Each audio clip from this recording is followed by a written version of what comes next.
প্রথম সেকশনে আমরা এমন কিছু শব্দ শিখব যা দিয়ে আমরা মানুষ, তাদের বিশ্বাস আর তাদের বিভিন্ন গুণাবলী বর্ণনা করতে পারি।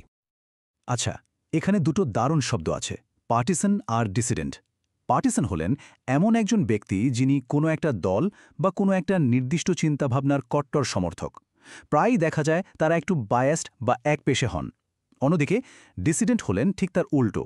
তিনি হলেন সেই ব্যক্তি যিনি কোনো প্রতিষ্ঠিত নিয়ম বা নীতির বিরুদ্ধে গিয়ে নিজের মত প্রকাশ করেন। সোজা কথায়, একজন কোনো একটা পক্ষকে সমর্থন করছেন আর আরেকজন পুরো সিস্টেমটাকেই চ্যালেঞ্জ করছেন। এটাই মূল পার্থক্য। আর এই ডিসেন্ট্যান্ট শব্দটা কোত্থেকে এসছে জানেন? এটা এসছে ডিসেন্ট থেকে। ডিসেন্ট মানে হলো ভিন্ন মত পোষণ করা বা একমত না হওয়া। তাহলে যে ব্যক্তি ডিসেন্ট প্রকাশ করে তাকেই আমরা বলি ডিসিডেন্ট। কি দারুণ কানেকশন, তাই না? একটা শব্দ শিখলে আর একটা এমনিতেই শেখা হয়ে যাচ্ছে। এবার একটা পজিটিভ গুণ নিয়ে কথা বলা যাক, রেজলিউট। এর মানে হল দৃঢ়প্রতিজ্ঞ। মানে যখন কেউ নিজের লক্ষ্যে একদম অটল থাকে, কোনো কিছুতেই তাকে টলানো যায় না, তখন তাকে রেজলিউট বলা হয়। যেমন একজন রেজলিউট ছাত্র তার লক্ষ্যে পৌঁছানোর জন্য দিনরাত এক করে ফেলে, কিংবা একজন রেজলিউট নেতা কঠিন পরিস্থিতিতেও তার সিদ্ধান্ত থেকে এক চুলও নড়েন না। এর পরের শব্দটা হলো অ্যাস্টিউট। এর মানে হল বিচক্ষণ বা যার বিচার বুদ্ধি খুব তীক্ষ্ণ। একজন অ্যাস্টিউট ব্যবসায়ী বাজারের পরিস্থিতি খুব দ্রুত বুঝতে পারেন এবং সেই অনুযায়ী সঠিক সিদ্ধান্ত নেন। কিংবা ধরুন শার্লক হোমস, তাকে আমরা একজন অ্যাস্টিউট গোয়েন্দা বলতে পারি, কারণ তিনি খুব ছোট ছোট সূত্র থেকেও বড় রহস্যের সমাধান করে ফেলতেন। আর এই যে অ্যাস্টিউট হওয়ার যে ক্ষমতা, মানে দ্রুত এবং নির্ভুলভাবে কোনো কিছু বিচার করার যে গুণ, তাকেই বলা হয় অ্যাকিউমেন। তার মানে একজন অ্যাস্টিউট ব্যক্তির বিজনেস অ্যাকিউমেন থাকে। দেখুন, অ্যাস্টিউট হলো অ্যাডজেক্টিভ যা ব্যক্তিকে বর্ণনা করে, আর অ্যাকিউমেন হলো নাউন যা সেই গুণটাকে বোঝায়। দুটো শব্দকে একসাথে মনে রাখা এখন অনেক সহজ হয়ে গেল, তাই না? এবার একটা নেগেটিভ গুণ দেখি, মেজারলেনেস। এর মানে হলো মারাত্মক কৃপণতা। যে ব্যক্তির মধ্যে এই গুণটা থাকে তাকে বলা হয় মাইজার। সে টাকা জমাতে খুব ভালোবাসে, কিন্তু খরচ করার কথা শুনলেই তার গায়ে জ্বর আসে। চলুন এবার আমাদের পরের সেকশনে যাওয়া যাক। এখানে আমরা শিখব কিভাবে কোনো আইডিয়া বা তথ্য ছড়িয়ে পড়ে, অথবা কিভাবে তা পরিষ্কার বা অস্পষ্ট হয়।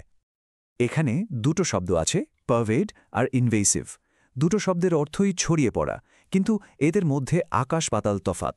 পারভেড মানে হল ধীরে ধীরে সব জায়গায় ছড়িয়ে পড়া। যেমন একটা পজিটিভ কাজের পরিবেশ পুরো অফিসে পারভেড করতে পারে।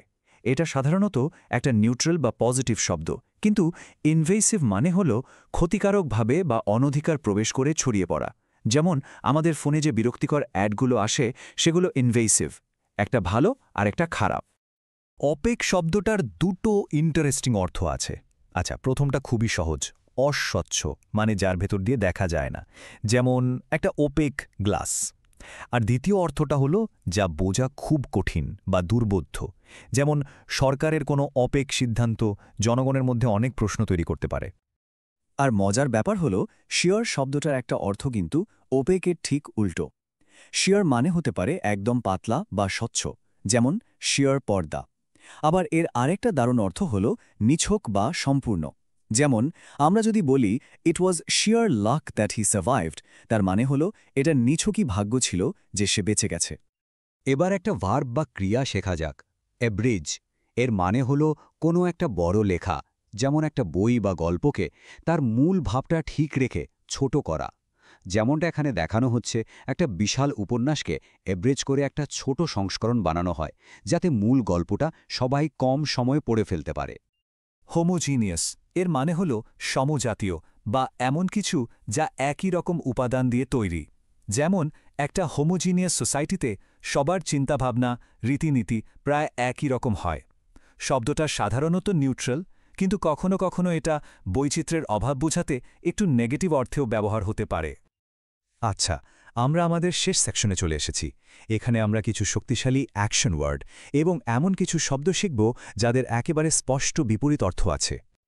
অ্যাভোর এর মানে শুধু ঘৃণা করা নয়, বরং তীব্রভাবে ঘৃণা করা, বিশেষ করে নৈতিকতার জায়গা থেকে যখন কোনো কিছুকে ঘৃণা করা হয়।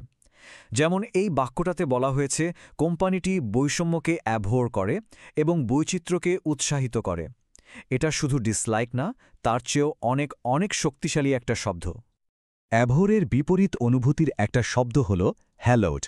এর মানে হল কোনো কিছুকে পবিত্র বলে মনে করা বা তাকে অত্যন্ত শ্রদ্ধার সাথে স্মরণ করা। যেমন শহীদদের আত্মত্যাগের কারণে কোনো একটা জায়গা হ্যালোড বা পবিত্র হয়ে ওঠে। একদিকে তীব্র ঘৃণা, আরেকদিকে পরম শ্রদ্ধা। এবার স্বাস্থ্যের অবস্থা বোঝাতে দুটো বিপরীত শব্দ দেখা যাক। পিকেড এর মানে হল অসুস্থতা বা ক্লান্তির কারণে যখন কাউকে ফ্যাকাশে আর দুর্বল দেখায়। আর তার ঠিক উল্টোটা হল রাডি, এর মানে হল স্বাস্থ্যকর একটা লালচে আভা, যা সুস্বাস্থ্যের লক্ষণ। একজন দেখতে পিকেড আর একজন রাডি, একেবারে বিপরীত দুটো ছবি।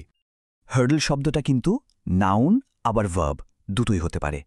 যখন এটা নাউন তখন এর মানে হল বাধা বা প্রতিবন্ধকতা, আর যখন এটা ভার্ব তখন এর মানে হল সেই বাধাটা লাফ দিয়ে পার হওয়া বা অতিক্রম করা। তার মানে জীবনে যে হার্ডলগুলো আসে সেগুলোকে আমাদের হার্ডল করতে হয়। ইন্টারমিনেবল এই শব্দটা আমরা এমন কিছুর জন্য ব্যবহার করি যা বিরক্তিকরভাবে লম্বা আর মনে হয় যেন এর কোনো শেষই নেই। যেমন একটা বোরিং লেকচার অনেক সময় ইন্টারমিনেবল মনে হতে পারে, তাই না? বা পরীক্ষার আগের রাতের পড়াটা মনে হয় যেন শেষই হচ্ছে না। তো আজকের এই আলোচনা থেকে আমরা কি শিখলাম? চলুন সবকিছুকে একবার গুছিয়ে নেওয়া যাক। আমরা দেখলাম শব্দগুলোকে দলে ভাগ করে মানে কানেকশন তৈরি করে শিখলে কতটা সুবিধা হয়। আমরা মানুষ বর্ণনা করার শব্দ শিখেছি, আইডিয়া ছড়ানোর শব্দ শিখেছি, আবার বিপরীতার্থক শব্দও শিখেছি। মূল কথাটা হলো শব্দগুলোকে এভাবে একসাথে শিখলে সেগুলো আর বিচ্ছিন্ন লাগে না, আর মনে রাখাটাও অনেক সহজ হয়ে যায়।